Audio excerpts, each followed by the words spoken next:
Au début, il n'y avait rien. Pas d'argent, pas de relations, pas de soutien, pas même une vraie opportunité à saisir.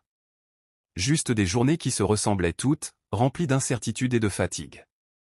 Kader vivait dans un quartier où les rêves semblaient interdits, comme si réussir était réservé à d'autres personnes, ailleurs, dans un autre monde. Chaque matin, il se levait sans savoir comment sa journée allait se terminer. Parfois il mangeait, parfois non. Parfois il trouvait un petit travail, parfois il passait des heures à chercher sans rien obtenir. Mais au fond de lui, malgré tout ce vide autour, il y avait quelque chose qui refusait de mourir. Une petite voix qui lui répétait sans cesse que sa vie pouvait être différente, qu'il n'était pas condamné à rester là. Et même quand tout semblait prouver le contraire, cette voix continuait de parler. Les gens autour de lui ne comprenaient pas cette détermination.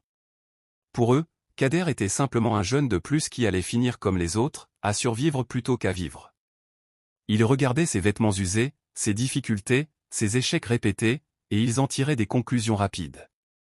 Certains se moquaient ouvertement de lui, d'autres le décourageaient avec des paroles déguisées en conseils.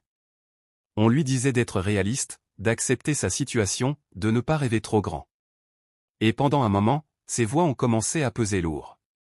Il y a eu des soirs où Kader doutait vraiment, où il se demandait si tout ça avait un sens, s'il ne valait pas mieux abandonner comme tant d'autres avant lui. Parce qu'échouer encore et encore, ça fatigue. Ça use le cœur, ça éteint l'espoir, ça te fait croire que peut-être, juste peut-être, ils ont raison. Et pourtant, chaque fois qu'il touchait le fond, il trouvait une raison de remonter. Pas une grande raison spectaculaire, non. Parfois c'était juste le regard de sa famille, parfois une promesse qu'il s'était faite à lui-même, parfois simplement l'idée qu'abandonner ferait encore plus mal que continuer. Alors il se relevait. Encore. Et encore. Il a essayé plusieurs choses, sans succès. De petits commerces qui ne marchaient pas, des tentatives d'apprentissage qu'il ne pouvait pas financer, des opportunités qui disparaissaient aussi vite qu'elles apparaissaient. Chaque échec ajoutait du poids sur ses épaules, mais aussi de l'expérience dans son esprit. Sans vraiment s'en rendre compte, il apprenait. Il apprenait ce qui ne fonctionne pas, il apprenait à observer, à écouter, à comprendre le monde autour de lui. Et surtout, il apprenait à résister. Puis un jour, presque par hasard, quelque chose a attiré son attention. Il a vu quelqu'un réparer un téléphone. Ce n'était pas quelque chose de spectaculaire, juste un geste technique, précis, répété. Mais pour lui, c'était comme une porte entr'ouverte. Il n'avait pas d'argent pour une formation, pas de matériel professionnel, pas de mentor officiel. Mais il avait ses yeux, sa curiosité et sa volonté. Il a commencé à observer. Longtemps. En silence. Il posait des questions quand il le pouvait, il retenait chaque détail, chaque mouvement. Il a fait ses premières tentatives avec presque rien, bricolant, essayant, échouant, recommençant. Il a cassé plus qu'il n'a réparé au début, et chaque erreur lui coûtait cher, pas seulement en matériel, mais en confiance. Pourtant, il n'a pas arrêté. Parce que cette fois, il sentait que quelque chose était différent. Les débuts ont été lents, très lents. Personne ne voulait lui confier un téléphone. Qui ferait confiance à quelqu'un sans expérience, sans boutique, sans réputation? Les journées passaient, parfois sans un seul client. Le doute revenait, encore une fois. Mais il était allé trop loin pour abandonner maintenant. Puis un jour, une personne lui a donné une chance. Un seul téléphone.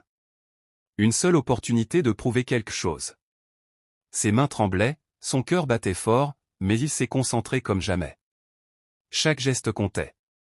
Chaque seconde semblait durer une éternité. Et quand il a fini, quand le téléphone s'est rallumé, quelque chose a changé. Ce n'était pas juste un appareil réparé. C'était une preuve. La preuve qu'il pouvait y arriver. À partir de là, tout n'est pas devenu facile, loin de là. Mais quelque chose s'était enclenché. Un client est devenu 2, puis 3. Lentement, sa réputation a commencé à se construire. Il travaillait dur, souvent plus que les autres, parce qu'il savait ce que ça lui avait coûté d'arriver jusque-là. Des mois plus tard, il avait une petite table au marché. Ce n'était pas grand-chose, mais pour lui, c'était énorme. C'était son point de départ réel. 1 an plus tard, il avait un kiosque. Puis une boutique. Et avec le temps, il a même commencé à former d'autres jeunes, des jeunes qui lui ressemblaient, qui venaient du même endroit, qui avaient les mêmes doutes et les mêmes peurs. Aujourd'hui, quand on regarde Kader, on voit quelqu'un qui a réussi. Mais ce que les gens ne voient pas toujours, c'est tout ce qu'il y a derrière. Les nuits sans sommeil, les moments de doute, les échecs répétés, les sacrifices silencieux. Ils voient le résultat, mais pas le chemin. Et pourtant, c'est ce chemin qui a tout construit. Quand on lui demande son secret, il ne parle pas de talent exceptionnel ni de chance incroyable. Il dit simplement qu'il n'a jamais abandonné. Pas parce que c'était facile, mais parce qu'il n'avait pas accepté l'idée d'une vie limitée. Et peut-être que c'est ça, la vraie leçon. Ce n'est pas une histoire de départ parfait, ni de conditions idéales. C'est une histoire de choix. Le choix de continuer quand c'est difficile.